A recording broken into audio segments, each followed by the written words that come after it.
In the flights of fancy that are sometimes Abercrombied over into some individual potluck that's never been seen by Nancy, what we do is we take a live kind of interrupted circumcision and make it a very intentional proboscis that can't be found in just anybody's bailiwick.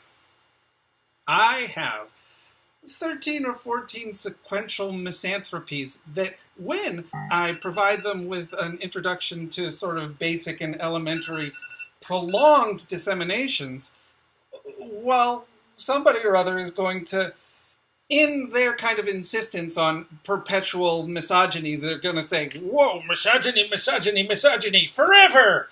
And I'm going to be like, dude, you can calumniate any kind of dichotomy that you propose, and I'm just going to sit here and Philistinize the directories of my progression, because who wants that?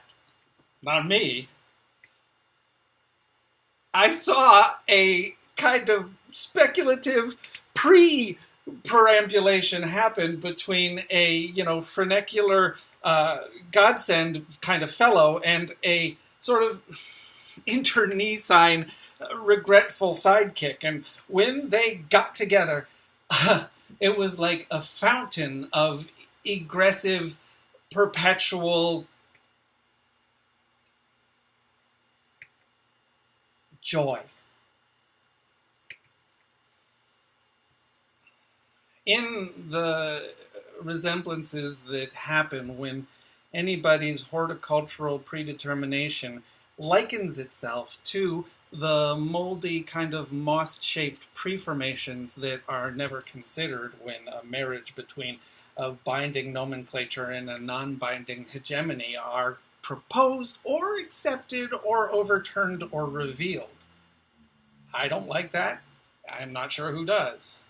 And when you take the sort of fence post by fence post kind of stands and kind of resolutions that anybody who has, a polymorphism on one side or an interdeterminate morphism on the other side, I can't always, I guess sometimes I can. I can't thin a mental migratory herd in the way that would be necessary if you were going to take 14 fellows made of mud and 16 fellows made of energy, and you were going to say to them, all right, robustly ensemblify yourselves so that in any revolution you're going to be seen as an individual perspicacity or a sub-individual dilemma.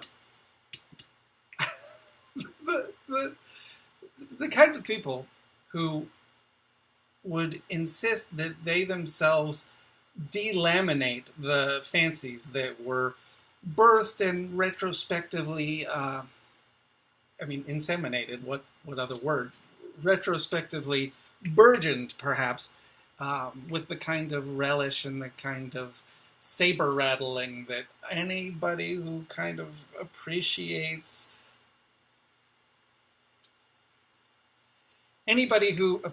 rhododendrons would disobey. And that disobeyment carries with it an obligation to relentlessly kind of demarcate the expiration, and with a sort of calumnifying colloquial animosity to record this person has stumpified their obligations and this person has redustified their obligations. I was going to say that I didn't compose that opprobrium, but perhaps I did. So, I don't mean to be savage to the individuals that want to see the gaps in their, diurnal provocations and their semi-urnal applications, the applications of their uplifting residencies.